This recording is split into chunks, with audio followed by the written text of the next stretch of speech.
半夜，男人趁老婆睡着起来去偷情，而情人就在对面的房间。拥抱过后，小翠诉说相思之情，周公子却让他别发出声吵醒自己的老婆。周公子抓起衣服抱起小翠，两人换地方再战。殊不知周公子另有阴谋，他把小翠抱进柴房，然后关门办事。小翠被感情冲昏头，毫无防备，被周公子快速打晕。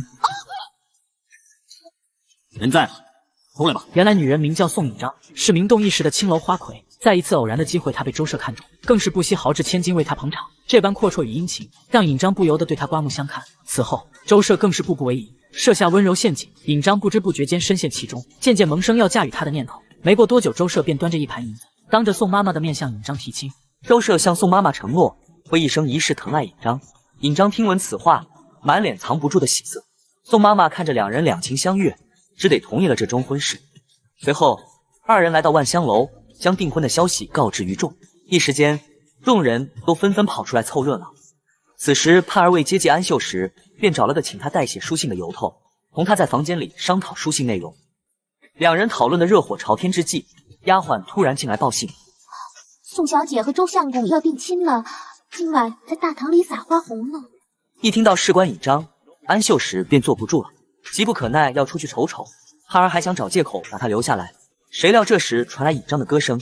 安秀时听出那正是自己丢失的3首词曲，就是那夜我丢的那歌词，怎么他倒会唱了？这下子，安秀时不顾盼儿的阻拦，执意要出去看一看。他拿出笛子，自然的吹曲为引章伴奏，两人配合的天衣无缝，引得台下一阵欢呼。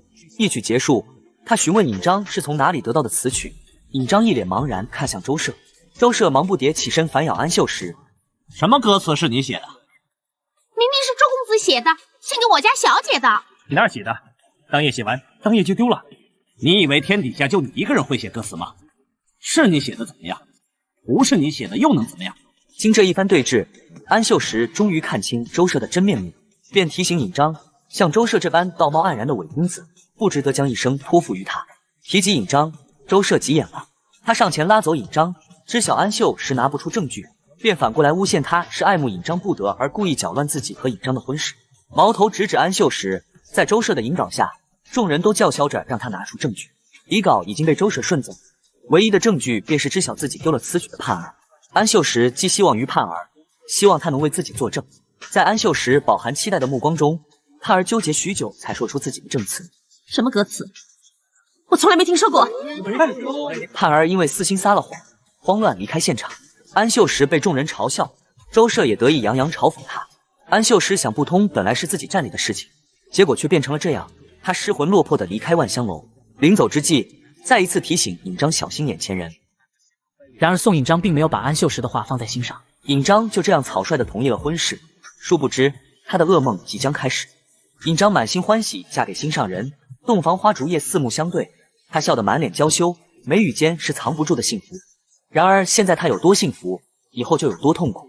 命运馈赠的礼物早已在暗中标好了价格。入夜之后，周舍见引章已经熟睡，便悄悄起身来到丫鬟的房间，同她温存。于是便发生了开头的一幕。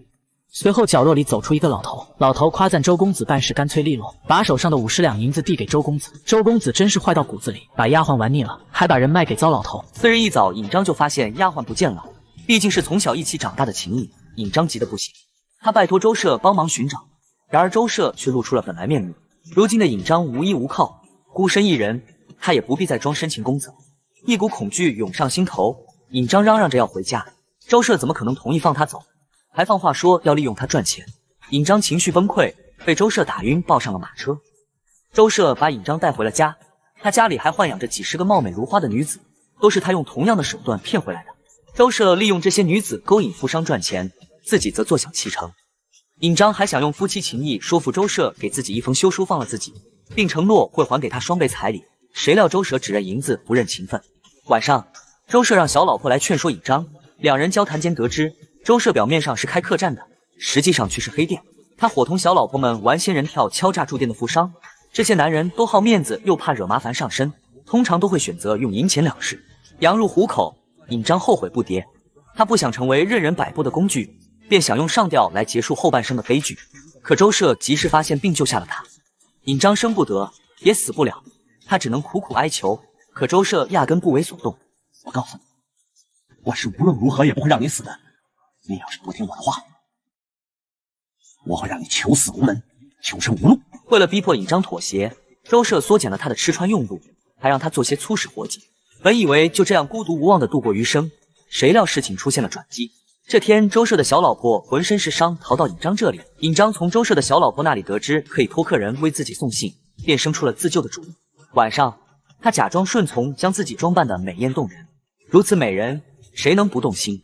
周舍看着尹章绝美的容颜，心里生出几分不舍。然而相较之下，仍是银钱比较重要。说心里话，我真有点舍不得你，可舍不得孩子讨不着了。深夜，富商偷偷翻窗进来，看到美若天仙的尹章，迫不及待便要上下其手。尹章赶紧阻止了对方，将周舍的阴谋和盘托出，让男人赶紧离开。富商想带尹章离开，救他出火海，然而尹章深知周舍的手段，断然无法逃离，只能恳求富商为自己带书信一封给好姐妹盼儿。富商心疼尹章的遭遇，便承诺一定将信带到。富商离开后，尹章淡定在屋内翩翩起舞，一直等待时机的周舍发现了不对劲，带人冲进了屋里。事已至此，尹章再没有什么好害怕的了，毕竟成也萧何，败也萧何，大不了鱼死网破。人呢？跑了，我放跑的。周舍不可置信，尹章居然敢欺骗他。正当他抬手要教训尹章时，尹章拿起发簪阻止了他。周舍还没反应过来尹章要做什么，下一秒就看到他举起发簪用力划向自己的脸。尹章不愿以色示人，宁为玉碎不为瓦全，哪怕自毁容颜，也不当任人摆布的工具人。收到尹章的求救信，盼儿泪如雨下，将他遭受的苦难一一告知安秀石。安秀石听完便急火攻心，晕倒在雨中。当他看到尹章亲笔写的求救信时，更是泣不成声，恨不得马上就去郑州。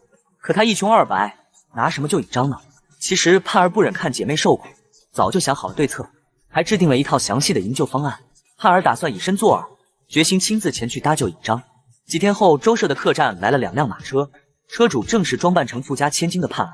下马车的时候，他故意将一盒珠宝首饰撒在地上。哟，你看你啊，扶个人都扶不住，你看你都傻了呀！琳琅满目的珠宝顿时吸引了周舍的注意，他立即上前献殷勤。虽然周舍以前见过盼儿，但并没有近距离接触过，尤其盼儿这次刻意换了风格，变身娇滴滴的大作精，加上一口纯正的南方口音，周舍还真没认出他来。盼儿故意问周舍附近有没有大一点的钱庄，想把自己带的几万两白银换成银票。周舍一听小富婆有几万两，差点憋不住笑意，这是条大鱼啊，得想办法留住。当即就为盼儿安排上好的房间，为了诱使对方尽早上钩，盼儿谎称心口疼痛，故意和周舍亲密接触。周舍浑然不觉自己是猎物，依然尽其所能展现暖男之风，极尽逢迎讨好之势。料定周舍会偷偷查看虚实，小乞丐故意展示所带的几箱钱财，看到白花花的银两，周舍不再有所怀疑，放下了防备心理。就在这时，盼儿主动找到周舍，拿出200两银子感谢他对自己的照顾。周舍被银子迷了眼，趁机伸出咸猪手，牢牢握着盼儿的手，一顿揩油。你还真像一个人呢。瞎开玩笑啦，像什么人啊？将军小姐，你像钟某的梦中之人啊。海王的自我修养就是土味情话一套一套的，盼儿欲拒还迎。看到猎物已然上钩，他顺势相邀周舍半夜3更10分来自己房间。深夜，周舍如约而至，盼儿告诉他自己本是大户人家逃出的小姐，带了那么多银钱，原不该在路上停留，可遇上周舍之后心有所动，然生怕一夜欢好之后被抛弃，所以想知道周舍愿不愿意娶她。摇钱树上赶着要嫁给自己，周舍当然是100个愿意的。被喜悦冲昏了头脑，周舍误以为自己的魅力将对方拿捏得死死的，迫不及待想将生米煮成熟饭。关门之际，却看到尹章出现在门口。周舍生怕尹章会坏他好事，厉声呵斥要将其赶走。殊不知身后的盼儿却对着尹章招手，姐妹间的默契仅仅一个手势就了然于心。看到周舍的妻子找上门，盼儿故意装作吃醋要离开，周舍又怎会舍得看着即将到嘴的鸭子飞了呢？拼命向盼儿解释：我周舍，我一见到你以后我就动了心了。如果你觉得这个女人是阻碍我们之间的障碍的话，那我现在就写休书把她给休了。我现在就写，你等着。在姐妹俩的默契配合下，周舍匆忙写下休书，并且赶走了尹章。看到计划成功，盼儿谎称还在气头上，把周舍关在了门外。周舍生怕盼儿偷偷离开，在门口守了一夜。醒来后喊门时，发现屋内毫无动静，顿觉不妙，砸开门才发现人早就从窗户离开了。来到库房，打开箱子一看，银子也算变成红纸包着的砖块了。周舍这才后知后觉，自己被人骗了，当即带着打手朝小路追了过去，果然在半路拦截到了盼儿一行人。盼儿和尹章被胁迫着下了马车。有胆量，敢跑就没白活。可惜啊，还是没跑出我的手心儿。赵胖，我认出你来了，真没想到我周某骗了一辈子人，今天被你给骗。周舍一把抢过尹章手上的休书，撕了个粉碎。周舍，你图财害命，骗财骗色是你的本行，来吧，先拿我开刀。周舍拿出18米长的大刀，正要杀人灭口时，官差赶到了。原来安秀实早已一纸罪状将周舍告上公堂，然周舍还想负隅顽抗，他拒不承认罪行，满嘴谎话，颠倒黑白，仗着此前撕毁了休书，便反过来诬告盼儿拐走他老婆。聪慧如盼儿，对待周舍这样的无耻之徒，怎么会不留后手？他声称被撕毁的休书是假的，真迹在此，请大人唾目。有了这份休书，再加上周舍老婆们的状词，人证物证俱全，周舍最终被绳之以法。盼儿与安秀实一同经历了那么多，原以为他对自己会有几分情谊，然而盼儿等来的却是安秀实想要迎娶尹章的消息。安秀实对盼儿诉说了自己的心意，无论尹章如何，他都深爱尹章，至死不渝。盼儿被他的深情打动，最终决定成全他与尹章。躲在一旁的尹章听了安秀实的表白，感动得无以复加，同他深情相拥。两人在盼儿的见证下举行了盛大的婚礼。